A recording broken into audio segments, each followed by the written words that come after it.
ஆன்மீக அன்பர்கள் அனைவருக்கும் அன்பான வணக்கம். இன்னைக்கு நாம பார்க்க போறது அபிராமி அந்தாதியினுடைய 73வது பாடல். சென்ற பாடல்ல தன்குறை தீரையும் கோன் சடை மேல் வைத்த தாமரையே அப்படின்னா அபிராமி பட்டர் நிறைவு பண்ணியிருந்தார். அதாவது எம்பெருமான் சிவபெருமானே தனக்குன்னு ஒரு குறை வந்துருச்சு அப்படின்னா யார்கிட்ட போய் சரணாகதி அடைவாராம்? அம்பாளினுடைய திருப்பாதங்களிலே சென்று சரணாகதி அடைவாராம். அதுவும் எப்படி? தன்னுடைய தலையை அம்பாளினுடைய திருப்பாதங்களிலே வைத்து சரணாகதி அடைவாராம். மனைவியை தன்னோட தலைமையில தூக்கி வச்சு கொண்டாடுறான் அப்படின்னு சொல்லுவாங்க இல்லையா? அது எம்பெருமான் சிவபெருமானுக்குத்தான் பொருந்தும். இந்த லோகத்திலேயே பெண்ணுக்கு சம உரிமை கொடுத்த முதல் புருஷர் யாரு அப்படின்னா அது எம்பெருமான் சிவபெருமானத்தான் சொல்லணும். இங்க ஈருடல் ஓருயிர் அப்படிங்கறதெல்லாம் கிடையவே கிடையாது. நீ இன்றி நான் இல்லை, நான் இன்றி நீ இல்லை. அதாவது ஆணின்றி பெண் இல்லை, பெண்ணின்றி ஆண் இல்லை அப்படிங்கறத இந்த லோகத்துக்கு உணர்த்தணும் அப்படிங்கிறதுக்காக அர்த்தநாரீஸ்வரராக காட்சியளித்தார் எம்பெருமான் சிவபெருமான். சரி, இந்த கதை இப்ப எதுக்கு அப்படின்னு நீங்க கேக்குறீங்க இல்லையா? இருக்கு, காரணம் இருக்கு. முதல்ல இந்த பாடல் என்ன அப்படிங்கறத நாம இப்ப பார்க்கலாம். தாமம் கடம்பு படை பஞ்ச பானம் தனுக்கரும்பு யாமம் வைரவர் ஏத்தும் பொழுதெமக்கென்று வைத்த சேமம் திருவடி செங்கைகள் நான்கொழி செம்மையம்மை நாமும் திரிபுரை ஒன்றோடு 2 நயனங்களே. இது மிக அற்புதமான பாடல், அழகான பாடல். இந்த பாடலுக்கு ஒரு ஸ்பெஷல் இருக்கு அப்படின்னே சொல்லலாம். எல்லா பாடலுமே ஸ்பெஷல் தான், இதுல இதுவும் ஒரு ஸ்பெஷல் அப்படின்னு சொல்லலாம். ஏன் அப்படின்னு கேக்குறீங்களா? பாடலை பார்த்தா உங்களுக்கே புரியும். தாமம் கடம்பு அப்படின்னு ஆரம்பிச்சிருக்காரு அபிராமி பட்டர். தாமம் அப்படின்னா நகரம் அப்படின்னு ஒரு பொருள் இருக்கு. தாமம் அப்படின்னா மலர் மாலை அப்படின்னு இன்னொரு பொருளும் இருக்கு. இந்த பாடல்ல நம்ம எந்த பொருளை எடுத்துக்கிறது அப்படின்னா 2 பொருளையுமே எடுத்துக்கலாம். தாமம் கடம்பு, கடம்ப மலர்களை மாலையாக கோர்த்து அணிவித்திருக்கின்ற அன்னை அப்படின்னு எடுத்துக்கலாம். கடம்ப மரங்களை வனமாக, கடம்ப மரங்களை வனமாக கொண்டு காட்சி தருகின்ற ஒரு நகரம் எது அப்படின்னா அது மதுரை மாநகரம். அந்த மதுரையை ஆண்டு கொண்டிருக்கின்ற அன்னை மீனாட்சி அப்படின்னு நம்ம பொருள் எடுத்துக்கலாம். 2 பொருளையுமே எடுத்துக்குவோம். ஆக மொத்தம் அன்னை மீனாட்சி அம்பாள் தானே அது. அம்பாள். தாமம் கடம்பு படை பஞ்சபானம், அவள் வைத்திருக்கின்ற படை அப்படிங்கிறது பஞ்சபானம், 5 மலர் கணைகள்.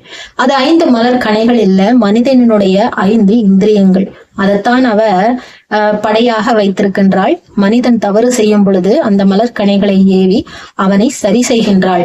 படை பஞ்சபானம் தனுக்கரும்பு, அவளுடைய கைகளிலே ஏந்தி இருக்கின்ற வில் கரும்பு வில். அந்த கரும்பைத்தான் அவள் வில்லாக வைத்திருக்கின்றாள். தாமம் கடம்பு படை பஞ்சபானம் தனுக்கரும்பு யாமம் வைரவர் ஏத்தும் பொழுது எமக்கென்று வைத்த. யாமம் வைரவர் ஏத்தும் பொழுது அப்படின்னா மகாபைரவர், காலபைரவர் அம்பாளை வணங்குகின்ற நேரம் அப்படிங்கிறது யாமம், நடுநிசி. அந்த நடுநிசியிலே மகாபைரவர் வணங்குகின்ற அன்னை அப்படிங்கறத மென்ஷன் பண்றார். அதாவது லலிதா சகஸ்ரநாமத்துல கூட மகாபைரவ பூஜிதா அப்படின்னு சொல்லிட்டு ஒரு திருநாமம் இருக்கு அன்னைக்கு. மகாபைரவரும் அன்னையை பூஜிக்கின்றவர் தான் அப்படிங்கிறதையும் இந்த பாடல் அவர் எடுத்துரைக்கின்றார். யாமம் வைரவர் ஏத்தும் பொழுது எமக்கென்று வைத்த, நீ எனக்கு என்ன வச்சிருக்கிற அப்படின்னா நீ எனக்குன்னு கொடுத்த ஒரே ஒரு சொத்து, எமக்கென்று வைத்த சேமம் திருவடி அப்படின்னு சொல்றார். நீ எனக்குன்னு கொடுத்திருக்கிறது உன்னுடைய திருவடிதான். சேமம் திருவடி செங்கைகள், திருவடி மட்டும் இல்ல, செங்கைகள் நான்கொழி. அதாவது உன்னுடைய 4 கரங்களும் செம்மையானது. செம்மையானது அப்படின்னா வலிமையானது, சிறப்பானதுன்னு எப்படி வேணா எடுத்துக்கலாம். செங்கைகள் 4, அந்த செங்கைகள் 4 ஒளி செம்மை அம்மை. அதாவது அம்பாளினுடைய திருமேனியிலிருந்து அப்படியே ஒளி பிரகாசமா ஒளி கீற்று அப்படிங்கிறது வருதான். அதுதான் அவ்வளவு பிரகாசமா அன்னை இருக்கின்றாள். அன்னை 1000 கோடி சூரிய பிரகாசம் பொருந்தியவள் ஆயிற்றே அன்னை. அதை சொல்லாம இருக்க முடியுமா ஒவ்வொரு பாடல்லையும் பட்டர்னால? அதத்தான் சேமம் திருவடி செங்கைகள் நான்கொழி செம்மை அம்மை நாமம் திரிபுரை ஒன்றோடு 2 நயனங்களேன்னு சொல்றார். அம்பாளுக்கு திரிபுரை அப்படின்னு ஒரு நாமம் இருக்கு. நாமம் திரிபுரை ஒன்றோடு 2 நயனங்களே. 1 2 3 3 நயனங்கள் அப்படின்னு சாதாரணமா சொல்லிட்டு போலாம்ல. ஏன் ஒன்றோடு 2 நயனங்களே அப்படின்னு சொல்றார்? இங்கதான் வரணும். நாம முன்னாடி சொன்னோம் இல்லையா, எம்பெருமான் சிவபெருமான் அவர் இல்லாம அம்பாள் இல்ல, அம்பாள் இல்லாம அவர் இல்ல, ஆணுக்கு பெண் சமம், நீ இன்றி நான் இல்லை அப்படிங்கிறது. சிவபெருமான் எப்படி இருக்கின்றாரோ அம்பாளும் அப்படியே இருக்கின்றாள். சிவபெருமானுக்கு என்னவெல்லாம் பொருந்துமோ அம்பாளுக்கும் அதை எல்லாமே எல்லாருக்குமே பொருந்தும். எம்பெருமான் சிவபெருமானுக்கு 3 கண்கள் அப்படின்னா அம்பாளுக்கும் 3 கண்கள். அதனாலதான் நாமம் திரிபுரை ஒன்றோடி 2 நயனங்களே அப்படின்னு அவ்வளவு அழகா சொல்லியிருக்க. சரி, இந்த பாடல்ல ஒன்றோடு 2 நயனங்களேன்னு முடிச்சுட்டார். இதுல என்ன தெரியுது அப்படின்னு பார்த்தா, இந்த பாடலோ 73வது பாடல், அபிராமி அந்தாதியினுடைய 73வது பாடல். இப்ப அபிராமி பட்டர் என்ன சூழ்நிலையில இருக்காரு? கீழே நெருப்பு எரிஞ்சிட்டு இருக்கு, மேல உரியில அந்தரத்துல தொங்கிட்டு இருக்காரு அபிராமி பட்டர். அந்த நேரத்திலையும் கூட அவர் அந்தாதி பாடிட்டு இருக்கார். எதுக்காக அந்தாதி பாடுறாரு? அம்பாள் மேல அவருக்கு இருக்கின்ற தூய்மையான பக்தி, சரணாகதி தத்துவத்தை தான் இங்க சொல்றாரு. தூய்மையான சரணாகதி அப்படிங்கறது அபிராமி பட்டருக்கு மிக பொருந்தும், அபிராமி பட்டருக்கும் பொருந்தும். 63 நாயன்மார்கள் கதை படிச்சீங்க அப்படின்னா அவர்களுக்கும் இது மிக மிக பொருந்தும் அப்படிங்கிறது உங்களுக்கு நல்லாவே தெரியும். பக்தி அப்படின்னா சரணாகதி அப்படிங்கறதத்தான் இந்த பாடலையும் அபிராமி பட்டர் வலியுறுத்துகின்றார். அபிராமி பட்டர் மட்டும் இல்ல, ஆன்றோர்கள், ஆன்மீக சான்றோர்கள் எல்லோருமே பக்தி அப்படின்னா தூய்மையான பக்தி, சரணாகதி அப்படிங்கிறது தான் பக்தி அப்படின்னே சொல்றாங்க. இந்த பாடலையும் அபிராமி பட்டர் அதைத்தான் சொல்றாரு. 73வது பாடல் அந்தாதி பாடிட்டு இருக்காரு. அம்பாள் எப்படி வருவாளாம்? சேமம் திருவடி, எனக்கு உன்னோட திருவடி இருக்கு, அது என்ன காப்பாத்தும். செங்கைகள் நான்கொழி செம்மையம்மை, உன்னுடைய திருமேனி அவ்வளவு பிரகாசமா, செங்கைகள் போருக்கு புறப்படுகின்ற கைகளை போல 4 கைகளை வச்சுக்கிட்டு நீ என்னை காப்பாத்துறதுக்கு வருவேன்னு எனக்கு தெரியும், அந்த 3 நயனங்களோடு என்னை காப்பாற்ற வருவாய் என்று தெரியும் அப்படிங்கறதான் சூசகமாவும் இந்த பாடல்ல சொல்ற. நாமளா இருந்தா நமக்கு ஒரு துன்பம்னு வந்துருச்சுன்னா அம்பாளை திட்ட வேணா செய்வோம், என்னை இப்படி சோதிக்கிறாளே அம்பாள் அப்படின்னு நம்ம சொல்வோம். இல்ல முருகனை கும்பிடுறதா இருந்தா முருகன் என்னை இப்படி சோதிக்கிறானே அப்படின்னு நம்ம சொல்வோம்.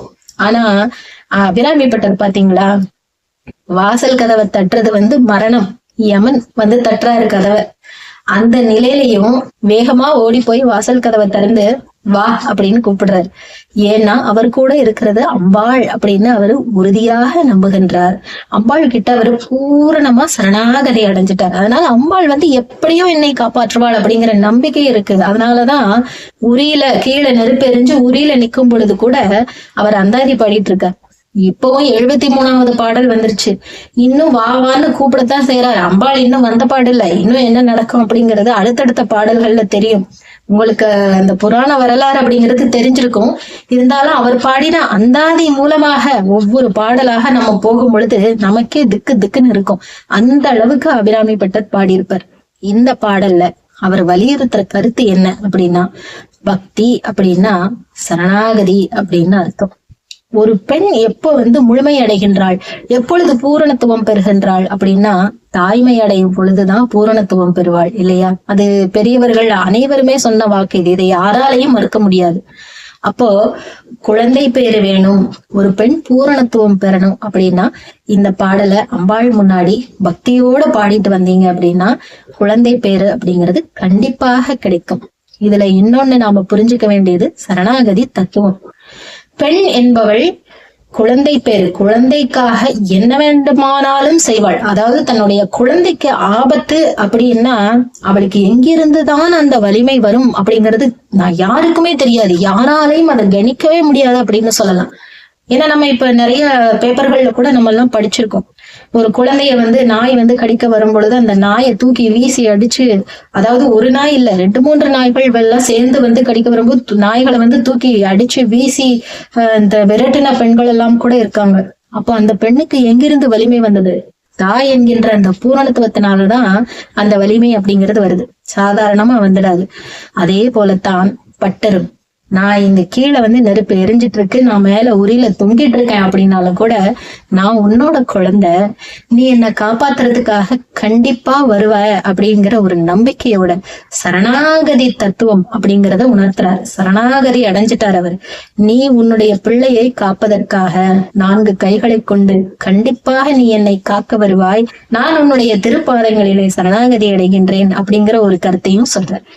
ஆக பக்தி முழுமையடையணும் அப்படின்னா அங்க சரணாகதி இருக்கணும். ஒரு பெண் முழுமையடையணும் அப்படின்னா அவள் தாய்மை அடைய வேண்டும், அவளுக்கு குழந்தை பேரு கிடைக்க வேண்டும். இந்த பாடலை பக்தியோட அம்பாள் முன்னாடி பாடி வழிபாடு பண்ணினீங்க அப்படின்னா கண்டிப்பாக குழந்தை பேரு கிடைக்கும் அப்படிங்கறதுல எந்த ஒரு சந்தேகமுமே வேண்டாம். இந்த பதிவு உங்க எல்லோருக்குமே உபயோகமா இருந்திருக்கும். உங்களுக்கு பிடிச்சிருந்ததுன்னா லைக் பண்ணுங்க, உங்களுடைய நண்பர்களுக்கும் ஷேர் பண்ணுங்க, அவர்களும் பலனடையட்டும். மீண்டும் ஒரு நல்ல பதிவிலே சந்திக்கின்றேன். நன்றி, வணக்கம்.